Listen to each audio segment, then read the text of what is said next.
Hello students, in this video we'll discuss chapter number 3 fundamental rights and duties. बेटा इस chapter में हम लोग डिस्कस करेंगे कि हमें कौन से फंडामेंटल राइट्स मिले हुए हैं और हमारी क्या फंडामेंटल ड्यूटीज़ हैं। Being a citizen of India हमें किन बातों का ध्यान रखना है, कौन सी हमारी फंडामेंटल ड्यूटीज़ हैं, ये भी हम इस चैप्टर में डिस्कस करेंगे। ठीक है, सबसे पहले तो आप लोग ये जानें जो बहुत इम्पॉर्टेंट है कि भाई ये जो बिल ऑफ राइट्स है ये किस कॉन्स्टिट्यूशन का पार्ट था। तो अमेरिकन कॉन्स्टिट्यूशन का। अमेरिकन कॉन्स्टिट्यूशन में बिल ऑफ राइट्स हैं, उसी से प्रेरित होके, उसी से इंस्पायर होके हमारे इंडियन कॉन्स्टिट्यूशन मेकर्स ने फंडामेंटल राइट्स को इंडियन कॉन्स्टिट्यूशन में रखा है। ये जो कंसेप्ट है कॉन्स्टिट्यूशनल राइट का जो हमारे कॉन्स्टिट्यूशन में है वो किससे इंस्पायर होके आया है बेटा? हिस्टोरिकल अमेरिकन डॉक्यूमेंट जिसका नाम है द बिल ऑफ राइट्स। ठीक है, जो यूएस बिल ऑफ राइट्स है ये सारे गवर्नमेंट ऑर्गन को बाइंड करके रखता है, साथ ही साथ कोर्ट को भी ये राइट देता है, ये अथॉरिटी देता है कि आप किसी भी एक्ट को अनकॉन्स्टिट्यूशनल घोषित कर दो, अनकॉन्स्टिट्यूशनल डिक्लेयर कर दो अगर आपको लगे कि ये बिल ऑफ राइट्स के अगेंस्ट में है। तो फिर से ध्यान से सुनना, बिल ऑफ राइट्स हमें कहाँ मिलेंगे? अमेरिकन कॉन्स्टिट्यूशन में। अमेरिकन कॉन्स्टिट्यूशन से प्रेरित होकर ही इंडियन कॉन्स्टिट्यूशन फ्रेमर्स ने फंडामेंटल राइट्स के नाम से इंडियन सिटीजन्स को क्या दिए? Fundamental rights. जो अमेरिका की अगर हम बात करें तो अमेरिका में जो बिल ऑफ राइट्स हैं उसकी अगर कहीं पे अवहेलना होगी, मतलब कोई अगर बिल ऑफ राइट्स के लिखे किसी भी प्रोविज़न को नहीं मानेगा तो कोर्ट उस लॉ को अनकॉन्स्टिट्यूशनल घोषित कर सकता है। साथ ही साथ जितने भी गवर्नमेंट ऑर्गन्स होंगे उन सबको भी बिल ऑफ राइट्स को मानना पड़ेगा, उसके अकॉर्डिंग चलना पड़ेगा। बेटा अगर हम इंडिया की बात करें तो इंडिया में जब गवर्नमेंट ऑफ इंडिया एक्ट आया था 1935 में तो उन्होंने फंडामेंटल राइट्स के आइडिया को रिजेक्ट कर दिया था। देखो 1935 में इंडिया के ऊपर रूल कर रही थी ब्रिटिश गवर्नमेंट, तो आपको लगता है क्या ब्रिटिश गवर्नमेंट हमको इजीली ये सारे राइट्स देती? नहीं देती है ना। तो जो गवर्नमेंट ऑफ इंडिया थी, गवर्नमेंट ऑफ इंडिया एक्ट था 1935, उसने रिजेक्ट किया, कम्प्लीटली रिजेक्ट किया फंडामेंटल राइट्स के कॉलम को, आइडिया को। The national opinion was definitely in favour of enacting the bill of rights. पर जितने भी लोग उस टाइम पॉलिटिक्स में थे, जो बिल ऑफ राइट्स के इम्पोर्टेंस को समझते थे, वो सब इस फेवर में थे कि फंडामेंटल राइट्स हमारी कंट्री में भी होने चाहिए, हमारे सिटीजन्स को भी फंडामेंटल राइट्स मिलने चाहिए। ठीक है, तो बेटा जब हमारा कॉन्स्टिट्यूशन बना तो हमारे कॉन्स्टिट्यूशन मेकर्स ने फंडामेंटल राइट्स को अडॉप्ट किया टू सेफगार्ड इंडिविजुअल लिबर्टी। हर व्यक्ति को हमारी कंट्री में लिबर्टी मिले, इसके लिए फंडामेंटल राइट को अडॉप्ट किया हमारे कॉन्स्टिट्यूशन मेकर्स ने। बेटा अब हम मीनिंग पढ़ेंगे फंडामेंटल राइट का। देखो बेटा ये आप सबको पता है कि डेमोक्रेटिक कंट्री में अल्टीमेट पावर हमेशा किसके पास ही होती है? लोगों के पास ही होती है।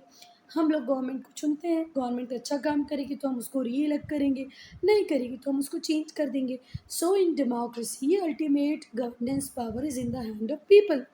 सो ये इम्पेरेटिव बन जाता है कि लोगों की नीड्स का, उनकी वेल बीइंग का ध्यान रखा जाए, है ना।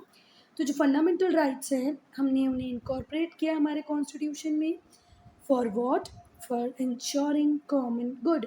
हर इंडिविजुअल के राइट्स को सेफगार्ड दिया जाए, उनके राइट्स को प्रोटेक्शन दी जाए, इसीलिए हमने हमारे कॉन्स्टिट्यूशन में इनकॉर्पोरेट किया है फंडामेंटल राइट्स को।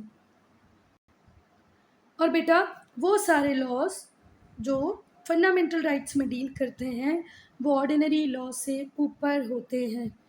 हमारे इंडिया में जितने भी लॉज बने हों पर उन सबसे ज़्यादा अगर वेटेज किसी का है तो उन लॉज का है बेटा। वो लॉज ज़्यादा इम्पोर्टेंट हैं जो फंडामेंटल राइट्स की बात करते हैं। ठीक है, फंडामेंटल राइट्स में डील करते हैं और इससे हम चेक भी रख सकते हैं किसके ऊपर? हमारी गवर्नमेंट के ऊपर, एग्जीक्यूटिव के ऊपर, लेजिस्लेचर के ऊपर, जिससे वो अपनी पावर का मिसयूज़ ना करें। देखो, गवर्नमेंट में जो लोग होते हैं वो अपनी पावर का मिसयूज़ करते हैं, तो उनको उनकी पावर के मिसयूज़ करने से हमें कौन सेफगार्ड प्रोवाइड कराता है? हमारे फंडामेंटल राइट्स। और वो लॉज जो फंडामेंटल राइट्स से जुड़े होते हैं वो ऑर्डिनरी लॉज से अबव हैं, ज़्यादा पावरफुल हैं। एग्जीक्यूटिव विंग, लेजिस्लेटिव विंग जो है गवर्नमेंट की, वो अपने पावर का मिसयूज़ ना करे, इसीलिए हमने फंडामेंटल राइट्स को लेके आए हैं इंडियन कॉन्स्टिट्यूशन में। और इनसे रिलेटेड जितने भी लॉ होंगे वो सुप्रीम होते हैं and are enforceable by court. और जितने भी फंडामेंटल राइट्स हैं वो एनफोर्सेबल बाय कोर्ट है। अगर कोई आपके फंडामेंटल राइट को वायलेट करे तो आप कोर्ट जा सकते हैं। ऑल दो जो फंडामेंटल राइट्स होते हैं वो एब्सोल्यूट राइट नहीं है। The constitution guarantees that they can not be taken away under normal circumstances. मेरी बात सुनो, जितने भी फंडामेंटल राइट्स हैं वो एब्सोल्यूट नहीं है। इसका ये मतलब नहीं है बेटा कि कोई भी सरकार आके इनको ख़त्म कर देगी या इनको चेंज कर देगी। इसका ये मतलब है कि बेटा नॉर्मल सर्कमस्टांसिस में तो फंडामेंटल राइट्स आपसे कोई छीन नहीं सकता, पर जब इमरजेंसी लगती है, जब कोई एक्सटर्नल एग्रेशन होता है ना, तो फंडामेंटल राइट्स सस्पेंड कर दिए जाते हैं। बेटा अब हम पढ़ेंगे द कैरेक्टरिस्टिक फीचर्स, हमारे कॉन्स्टिट्यूशन की विशेषताएं। कैरेक्टरिस्टिक का मतलब क्या होता है? विशेषताएं। ठीक है, तो हमारे कॉन्स्टिट्यूशन के पार्ट 3 के आर्टिकल 12 से लेकर के 35 किस में डील करते हैं बेटा? फंडामेंटल राइट्स में। अगर आपसे कोई पूछेगा कि फंडामेंटल राइट कॉन्स्टिट्यूशन के किस पार्ट में लिखे हुए हैं, तो क्या बोलेंगे आप? पार्ट 3 में। आर्टिकल कहाँ से कहाँ तक? आर्टिकल 12 से लेकर के आर्टिकल 35 तक।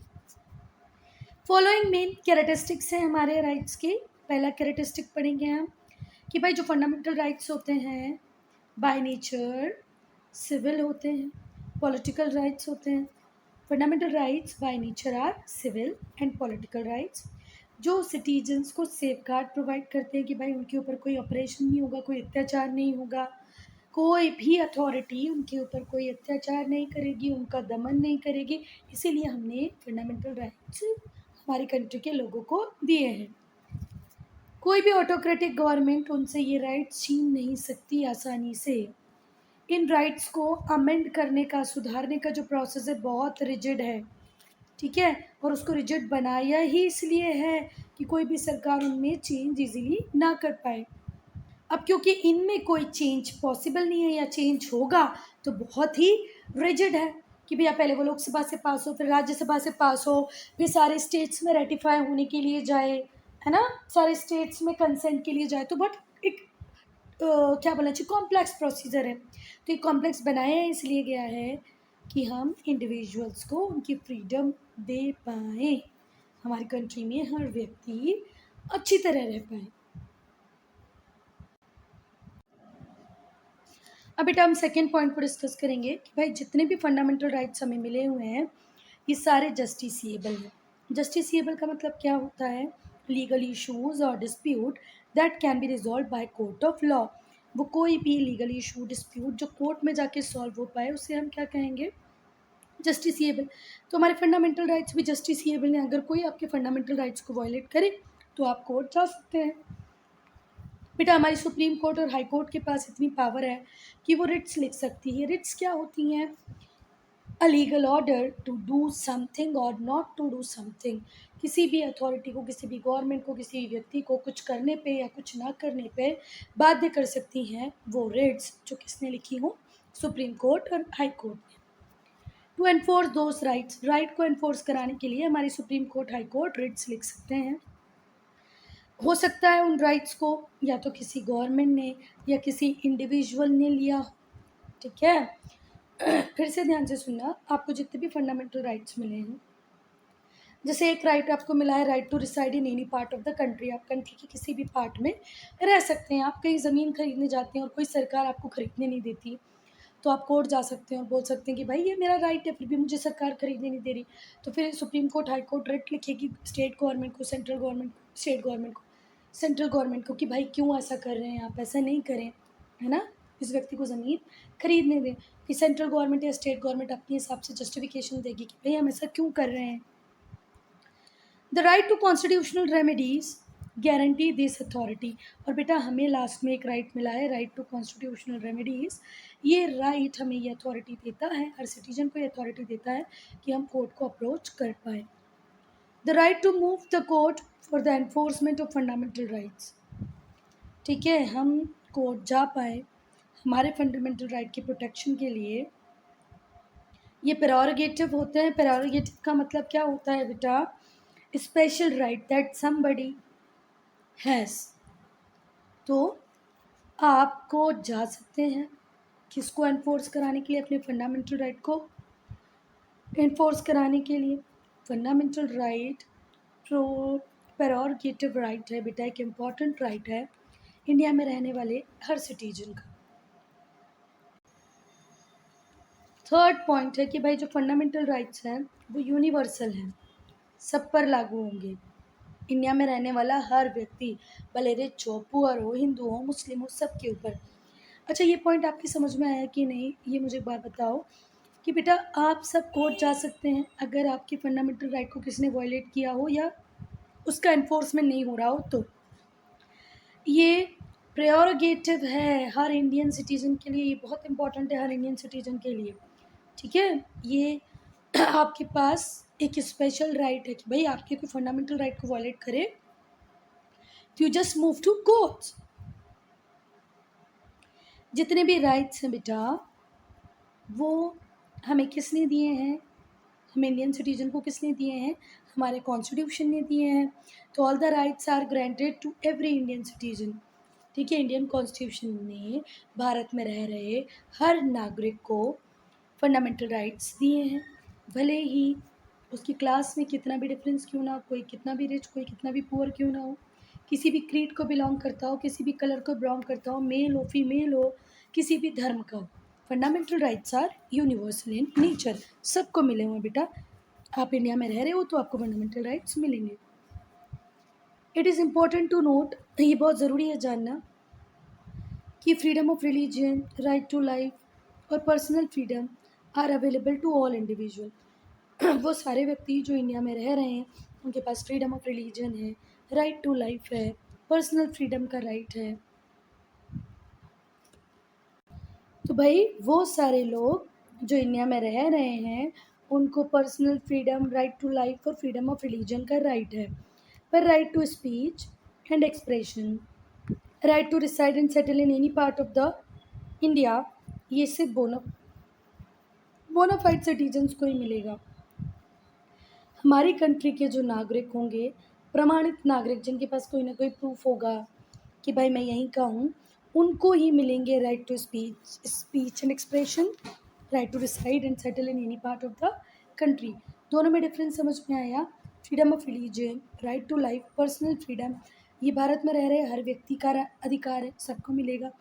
पर बोलने का अधिकार, right to speech and expression, right to decide and settle in any part of the country, ये सिर्फ बोनाफाइड सिटीजन्स को ही मिलेगा जो प्रमाणित नागरिक हैं, है ना, जिनके पास कागज वागज हैं कि भैया हम भारत के ही नागरिक हैं।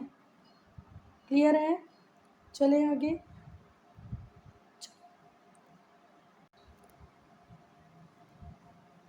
बेटा अब हम थर्ड पॉइंट पढ़ेंगे। तो जो फंडामेंटल राइट्स हैं वो एब्सोल्यूट नहीं है, मौलिक अधिकार पूर्ण नहीं है, एब्सोल्यूट नहीं है। ठीक हुई बात? जो फंडामेंटल राइट्स हमें मिले हुए हैं वो एब्सोल्यूट नहीं है, इस बात को ध्यान रखना।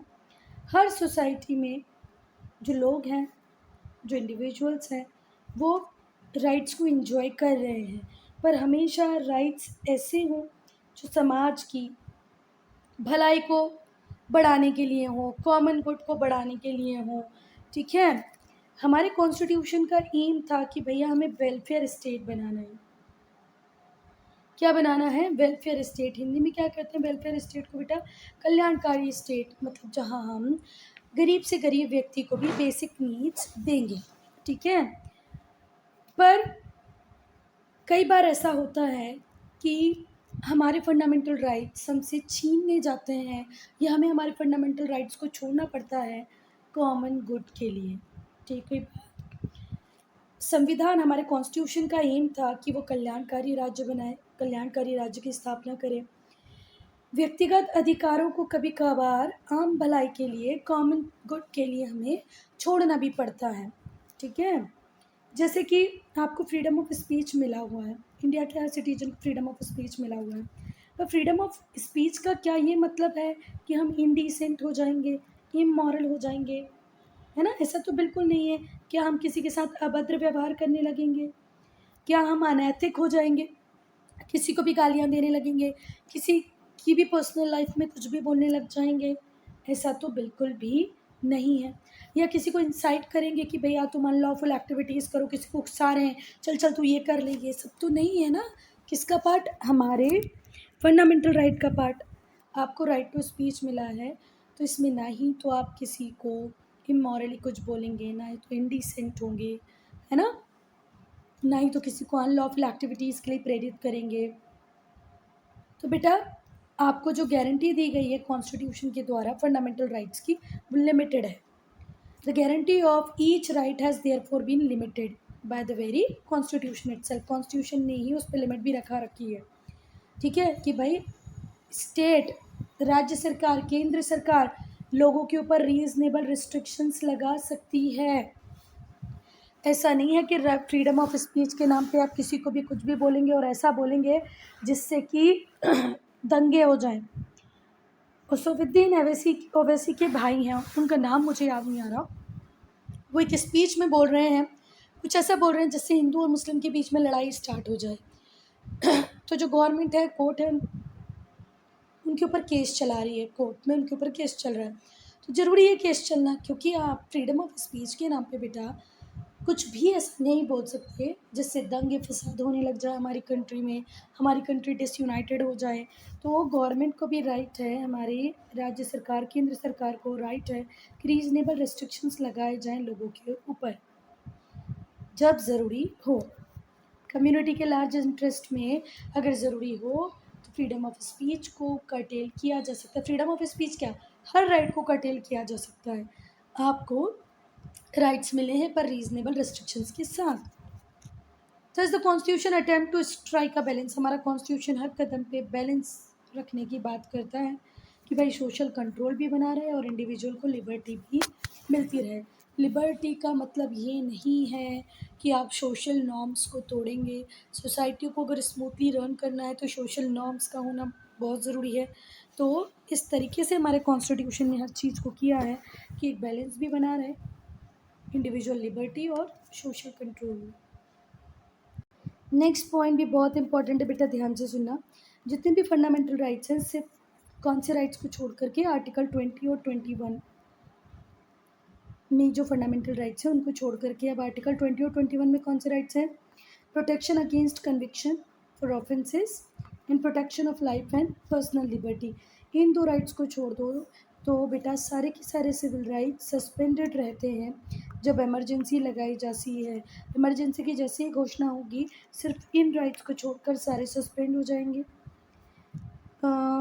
में और प्रेसिडेंट के पास राइट होते हैं बेटा इमरजेंसी लगाने के under article 352।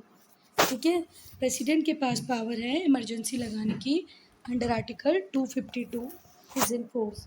One can not move the court for the enforcement. बेटा अगर इमरजेंसी के टाइम में अगर आपके फंडामेंटल राइट्स का वायलेशन होता है तो भी आप कोर्ट नहीं जा सकते। One can not move the court, बेटा कोर्ट आप नहीं जा सकते अपने राइट्स को एनफोर्स कराने के लिए during the period of emergency. जब प्रेसिडेंट ने इमरजेंसी की घोषणा की हो तो फंडामेंटल राइट्स सस्पेंड हो जाते हैं। सिर्फ दो राइट्स बचते हैं आपके पास अंडर आर्टिकल 20 और अंडर आर्टिकल 21। वो कौन से राइट्स हैं? Protection against conviction for offences and protection of life and personal liberty. बेटा अब हम पढ़ेंगे classification of the fundamental rights. Fundamental rights के क्लासिफिकेशन को हम पढ़ेंगे। जो कॉन्स्टिट्यूशन है वो खुद ही क्लासीफाई करता है फंडामेंटल राइट्स को अंडर दीज कैटेगरी। पहला है राइट टू इक्वालिटी, दूसरा है right to freedom, third right against exploitation. तो बेटा जो हमारा कॉन्स्टिट्यूशन है वो खुद ही क्लासीफाई करता है फंडामेंटल राइट्स को डिफरेंट कैटेगरीज में, मतलब 20 कैटेगरीज में। पहली राइट टू इक्वालिटी, दूसरा राइट टू फ्रीडम, तीसरा right against exploitation, fourth one right to freedom of religion, समानता का अधिकार है, फ्रीडम का अधिकार है, एक्सप्लॉयटेशन ना हो ये अधिकार भी है, धर्म मानने का अधिकार है, कल्चरल और एजुकेशनल राइट्स हैं, राइट टू कॉन्स्टिट्यूशनल रेमेडी भी है। तो टोटल कितने राइट है बेटा? 6। पर जब हमारा कॉन्स्टिट्यूशन बना था तो हमारे पास कितने राइट थे? 7। एक राइट था जिसे हम बोलते हैं राइट टू प्रॉपर्टी, वो हमसे छीन लिया गया है। कब? 1978 में। कौन था उस टाइम पीएम? इंदिरा गांधी। अब हम पढ़ेंगे बेटा राइट टू इक्वालिटी को। राइट टू इक्वालिटी आर्टिकल 14 से लेकर के आर्टिकल 18 तक है। ये जो राइट्स होते हैं ये इक्वल राइट्स की बात करते हैं, इक्वल अपॉर्चुनिटीज़ की बात करते हैं कि भाई भारत में रह रहे जितने भी लोग होंगे, जितने भी इंडियन सिटीजन्स होंगे, उन सबको इक्वल राइट्स मिलेंगे, इक्वल अपॉर्चुनिटी मिलेगी। ये कौन गारंटी देता है? हमारा राइट टू इक्वालिटी। किस कहाँ से कहाँ तक किस आर्टिकल में लिखा हुआ है ये? तो आर्टिकल 14 से लेकर के आर्टिकल 18 तक। पहले हम पढ़ेंगे आर्टिकल 14 को। तो बेटा जो आर्टिकल 14 है कॉन्स्टिट्यूशन का वो कहता है कि स्टेट किसी भी कंडीशन में डिनाई नहीं करेगा इक्वालिटी बिफोर लॉ। ठीक है, equal protection of the law with in the territory of India, सबको लॉ से इक्वल प्रोटेक्शन दी जाएगी और इक्वालिटी बिफोर लॉ किसी भी कंडीशन में डिनाई नहीं करेगी हमारी सरकारें। इसका मतलब है कि कोई भी आदमी कानून से ऊपर तो नहीं है। हर इंडिविजुअल को, भले ही उसकी रैंक कोई भी क्यों ना हो, कोई भी स्टेटस क्यों ना हो, भले ही वो पीएम क्यों ना हो, भले ही वो प्रेसिडेंट क्यों ना हो, भले ही उसकी रैंक स्टेटस कुछ भी क्यों ना हो, उसे लॉ ऑफ लैंड, हमारे कानून तो मानने ही पड़ेंगे। फिर से ध्यान से सुनना, आर्टिकल 14 जो इंडियन कॉन्स्टिट्यूशन में है वो कहता है कि स्टेट कभी भी डिनाई नहीं करेगा किसी पर्सन को इक्वालिटी बिफोर लॉ, सबको इक्वल प्रोटेक्शन दी जाएगी अंडर लॉ। जो भी व्यक्ति इंडियन सिटीजन है, इंडियन टेरिटरी में रह रहा है, इसका मतलब यह है कि कोई भी व्यक्ति कानून से ऊपर तो नहीं है ना। भले उसकी रैंक कोई भी हो, उसका स्टेटस कोई भी हो, सबको कानून को मानना पड़ेगा। इट मेक्स नो डिस्टिंक्शन, कोई अंतर नहीं रखता है आर्टिकल 14, भले ही आप प्राइम मिनिस्टर हो या एक गरीब किसान, नियम कानून दोनों पे एक जैसे ही लागू होंगे। मर्डर पीएम ने किया हो तो उन्हें भी वही सज़ा मिलेगी जो एक पुअर पीसन के मर्डर करने के बाद उसे मिलेगी। आर्टिकल 15 को हम पढ़ेंगे बेटा। तो जो आर्टिकल 15 है वो प्रोहिबिट करते हैं डिस्क्रिमिनेशन अगेंस्ट एनी सिटीजन, किसी भी सिटीजन से कोई भेदभाव नहीं किया जाएगा। ठीक है, डिस्क्रिमिनेशन का मतलब क्या होता है? भेदभाव। तो आर्टिकल 15 प्रोहिबिट करता है किसी भी प्रकार के भेदभाव को। ठीक है, अगर आप इंडिया में रह रहे हैं तो आपके साथ किसी भी प्रकार का कोई भी भेदभाव नहीं होगा। ठीक है, ना ही तो आपके धर्म के नाम पर, ना ही तो आपकी रेस के नाम पर, आप मेल हैं, फीमेल हैं, आप इस जगह जन्मे हैं, आप उस जगह जन्मे हैं, ऐसे किसी भी मैटर को लेकर के आपको कोई प्रॉब्लम फेस नहीं करनी पड़ेगी। समझ में आई बात? चलो फिर से ध्यान से सुनना, आर्टिकल 15 इस बात के लिए बिल्कुल मना करता है, निषेध करता है कि भाई तुम्हारे साथ कोई डिस्क्रिमिनेशन नहीं हो, कोई भेदभाव नहीं होगा, है ना। किसी भी स्पेसिफाइड ग्राउंड पे, भले ही वो धर्म हो, रेस हो, जात पात हो, मेल हो, फीमेल हो, या कोई भी जगह हो जहाँ जन्म हुआ। अब हम पढ़ेंगे बेटा आर्टिकल 16 को। तो आर्टिकल 16 हमें देता है इक्वालिटी ऑफ अपॉर्चुनिटी। जितने भी लोग भारत में रह रहे हैं उनको इक्वल अपॉर्चुनिटी मिलेगी एम्प्लॉयमेंट में। उनका अपॉइंटमेंट किसी भी ऑफिस में हो सकता है। ठीक है, आप बढ़िया से अपनी प्रिपरेशन करें, स्टेट गवर्नमेंट, सेंट्रल गवर्नमेंट में जितनी भी वैकेंसीज निकलती हैं उसको फिल करें, प्रॉपर एग्ज़ाम दें तो आपकी जॉब पक्की। तो इक्वालिटी ऑफ अपॉर्चुनिटी हमारा इंडियन सिटीजन गारंटी से लेता है, किससे? कॉन्स्टिट्यूशन से, under article 16। The same also applies to the promotion and termination of service. आपको अगर अच्छा काम करोगे तो प्रमोट किया जाएगा, कुछ गड़बड़ करोगे तो टर्मिनेट भी किया जाएगा। However there are few limitation of this right, इस राइट की कुछ लिमिटेशन है।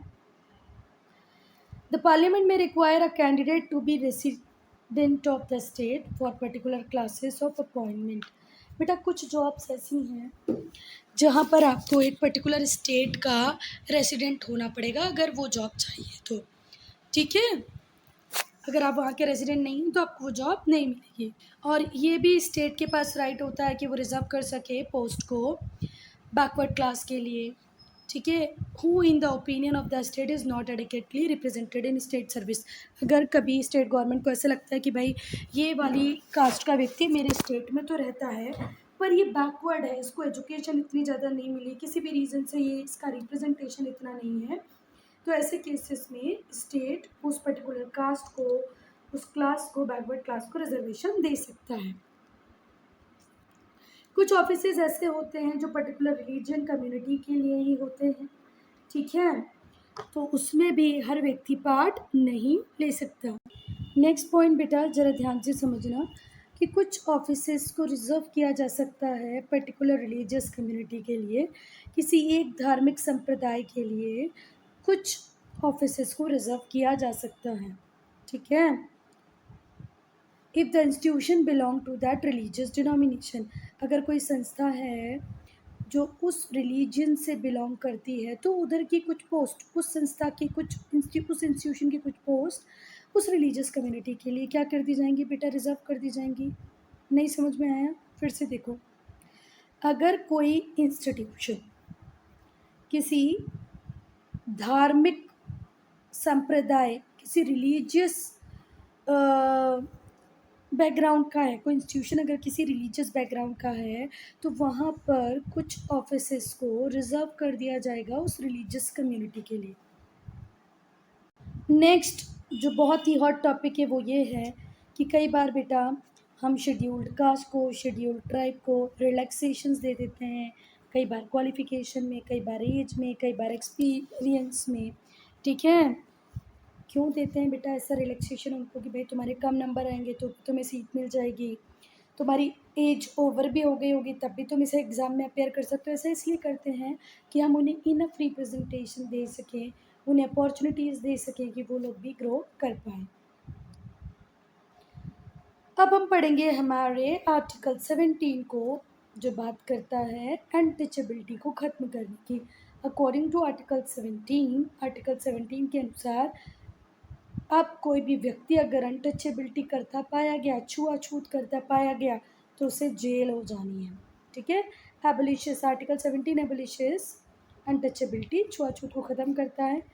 And the practice in any form is forbidden, किसी भी फॉर्म में आप अनटचेबिलिटी को प्रैक्टिस करते नज़र नहीं आनी चाहिए। अगर ऐसा होता है तो ये ऑफेंस है, ये एक ऑफेंस की तरह ट्रीट किया जाएगा।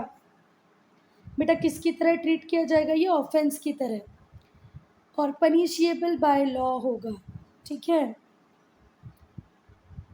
ऑफेंस की तरह ट्रीट किया जाएगा, क्राइम है ये, और इसके बदले आपको सज़ा भी मिलेगी। Similarly refusing admission to any person to public institution, अगर किसी व्यक्ति को आप किसी इंस्टीट्यूशन में आने नहीं देते हो, है ना, उसे मंदिर में नहीं जाने देते हो, किसी पब्लिक प्लेस पे जाने से रोक देते हो, ठीक है, किसी शॉप में आने से रोक देते हो, कहते हो इस होटल, इस रेस्टोरेंट में आप नहीं आ सकते, यहाँ से पानी नहीं ले सकते, इस क्रीमेशन ग्राउंड पे आप अपनी लाशों को, अपनी डेड बॉडीज़ को नहीं लेके आ सकते, तो ये सब कुछ ऑफेंस है, क्रिमिनल क्राइम की तरह है, क्राइम की तरह है, और आपको पनिशमेंट मिल सकती हैं। आर्टिकल 17 किसकी बात करता है बेटा, अनटचेबिलिटी को एबलिश करने की बात करता है। अगर आप अनटचेबिलिटी करते पाए गए तो ये क्राइम है, पनिशेबल बाय लॉ है, तो ध्यान रखना। नहीं तो किसी व्यक्ति को आप ये बोल सकते हो यहाँ से पानी मत लो, इस बस पे मत चढ़ो, इस जगह मत आओ, इस मंदिर में मत आओ, इस पार्क में मत आओ, ये सब कुछ गलत है। अब हम पढ़ेंगे हमारे आर्टिकल 18 को। आर्टिकल 18 स्टेट को प्रोहिबिट करता है कि भाई आप इस स्पेशल टाइटल्स किसी भी इंडिविजुअल को नहीं देंगे। ठीक है, ये एक्ट क्यों लेके आए हम? इक्वालिटी को प्रमोट करने के लिए, लोगों के बीच में इक्वालिटी ज़्यादा आए, इसीलिए हमने स्पेशल टाइटल्स देने बंद कर दिए। और स्टेट की भी जो प्रैक्टिस थी कि भाई वो कुछ कुछ लोगों को स्पेशल टाइटल दे देता था, वो सब खत्म। एंड टू प्रिवेंट अब्यूज़ और करप्शन इन पब्लिक लाइफ।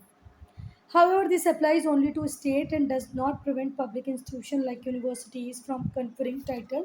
बेटा ये सिर्फ स्टेट तक ही लागू है, जबकि हमारे जो बड़े बड़े इंस्टीट्यूशन हैं, यूनिवर्सिटीज़ हैं, ये टाइटल्स देती हैं। मिलिट्री में भी टाइटल्स मिलते हैं, एकेडमिक डिस्टिंक्शंस के टाइटल मिलते हैं, तो ये टाइटल्स अलग हैं। पर स्टेट गवर्नमेंट किसी को स्पेशल कोई टाइटल नहीं देगी। बाकी मिलिट्री में आप रहे हैं, आपको वहाँ पर टाइटल मिलेंगे, एकेडमिक डिस्टिंक्शन के टाइटल मिल सकते हैं, यूनिवर्सिटीज़ टाइटल ऑफ़र करती हैं। अब हम पढ़ेंगे बेटा राइट टू फ्रीडम, जो आर्टिकल 19 से लेकर के आर्टिकल 22 में मेंशन्ड है। ठीक है, right to freedom most important fundamental right बनता है बेटा, क्योंकि आज आप हैं, मैं हैं, हम सब किस चीज़ को पसंद करते हैं? फ्रीडम को पसंद करते हैं। ठीक है बेटा, जो फॉरमोस्ट फंडामेंटल राइट है, फंडामेंटल राइट्स में जो सबसे इम्पॉर्टेंट फंडामेंटल राइट है वो है राइट टू फ्रीडम। ठीक है, कि भाई हम हमारे कंट्री के सिटीजन्स को कितनी फ्रीडम दे रहे हैं, कितनी आज़ादी दे रहे हैं, कितनी स्वतंत्रता दे रहे हैं। अब हम पढ़ेंगे आर्टिकल 19 को। ये 6 फ्रीडम देता है इंडियन सिटीजन को। पहला है freedom of speech and expression, हर व्यक्ति फ्रीली बातें कर सकता है, पब्लिक मैटर्स में अपने ओपिनियन को दे सकता है, पर वो इमोरल ना हो। ठीक है, जो भी आप बोलें वो इस तरीके से बोलें बेटा कि वो किसी की फीलिंग्स को हर्ट ना करे, वो अनैतिक ना हो, इमोरल ना हो। It is not use to incite others और does not jeopardise the country security, ना ही तो कंट्री की सिक्योरिटी के साथ वो समझौता करे। फिर से ध्यान से सुनो बेटा, आपको भाषण का अधिकार है, अपने विचारों को व्यक्त करने का अधिकार है। कोई भी व्यक्ति फ्रीली उस मैटर में बात कर सकता है जो पब्लिक कंसर्न की है, चिंता का विषय है। ठीक है, as long it is not use to incite, आप अपनी बातों को रख सकते हैं और किसी को भड़का नहीं सकते। ठीक है, किसी को इस तरीके से नहीं बोल सकते कि वो बहुत ज़्यादा गुस्सा हो जाए, गुस्से में कुछ गलत करे। और जेपरडाइज का मतलब होता है खतरे में डालना, ना ही तो आप ऐसा कुछ बोलेंगे जिससे आपकी कंट्री की सिक्योरिटी खतरे में आ जाए। आगे बात समझ में चले आगे। नेक्स्ट पढ़ेंगे बेटा अब हम टू असेंबल पीसफुली, आप शांति से एक जगह इकट्ठे हो सकते हैं, पर आपके पास आर्म्स मतलब हथियार नहीं होने चाहिए। ये सिटीजन्स को राइट देगा कि आप अपने पर्सनल इश्यूज़ को सोशल इश्यूज़ को प्रोपेगेट कर सको, सबके सामने रख सको, सबसे बातचीत कर सको। पर इसका रिस्ट्रिक्शन बस यही है इस राइट का, the restrictions on this freedom, इस फ्रीडम पे जो रिस्ट्रिक्शन है वो ये हैं कि आप असेंबल होंगे पर किसी के पीस को डिस्टर्ब नहीं करेंगे। ठीक है, आप असेंबल हो गए, आपने रोड रोक दी, चक्का जाम कर दिया, वहाँ से लोगों को आने जाने नहीं दे रहे हो, एम्बुलेंस में पड़े लोग परेशान हो रहे हैं, एम्बुलेंस में जो लोग हैं वो थक जा रहे हैं आपके कारण, ऐसा आप कुछ नहीं करेंगे। ठीक है, और ना ही किसी नियम या कानून को तोड़ेंगे। और स्पेशली आर्म्स का डिस्प्ले तो पूरी तरह कम्प्लीटली फॉरबिडन है। फिर से ध्यान से सुनो, आप शांति से इकट्ठे हो जाओ पर आपके पास हथियार नहीं होने चाहिए। आप अपने पर्सनल इश्यूज, सोशल इश्यूज़ को प्रोपेगेट कर सकते हो, लोगों के साथ डिस्कस कर सकते हो, पर इस राइट के अंदर जो रिस्ट्रिक्शंस लगाए गए वो ये हैं कि शांति से इकट्ठे होना, किसी दूसरे की पीस को, लॉ ऑर्डर को, उसको डिस्टर्ब आपको नहीं करना है, चक्का जाम नहीं करना है, रोडों पे नहीं बैठना है, लाउड स्पीकर ज़ोर ज़ोर से नहीं चलाने हैं, और स्पेशली आर्म्स का दिखावा तो बिल्कुल भी नहीं करना है। टू फॉर्म एसोसिएशन और यूनियन, आप सारे लोग मिलकर अपने आप को सेफगार्ड करने के लिए, कलेक्टिव इंटरेस्ट के लिए आप यूनियन बना सकते हैं, एसोसिएशन बना सकते हैं। पर रिस्ट्रिक्शंस इस पे स्टेट क्या लगा सकता है कि भाई आप पब्लिक ऑर्डर को, पब्लिक मोरालिटी को कंट्री के सोवरेनिटी को ताक पर नहीं रख सकते। आप अपने लिए ग्रुप बनाओ, यूनियन बनाओ, उसमें कोई प्रॉब्लम नहीं है, पर वो ग्रुप कहीं कंट्री की सोवरेनिटी के साथ कुछ गलत ना करे, इमोरल ना हो, इस बात का आपको ध्यान रखना है। To move freely throughout the territory of India, आप इंडिया के किसी भी कोने में फ्रीली मूव कर सकते हैं। आपके पास पूरी लिबर्टी है कि आप कंट्री में जहाँ चाहें वहाँ जाएं विदाउट हिंड्रेंस। पर स्टेट यहाँ पर क्या रिस्ट्रिक्शन आपके ऊपर लगा सकता है कि कहीं पे एपिडेमिक हो रही है, कहीं पर अगर सिक्योरिटी थ्रेट है तो वहाँ आपको जाने नहीं दिया जाएगा। अगर हम देख रहे हैं कि उस पर्टिकुलर एरिया में कंटिन्यूस पत्थरबाजी हो रही है तो आपको कैसे जाने दिया जाए, वहाँ नहीं जाने दिया जाएगा।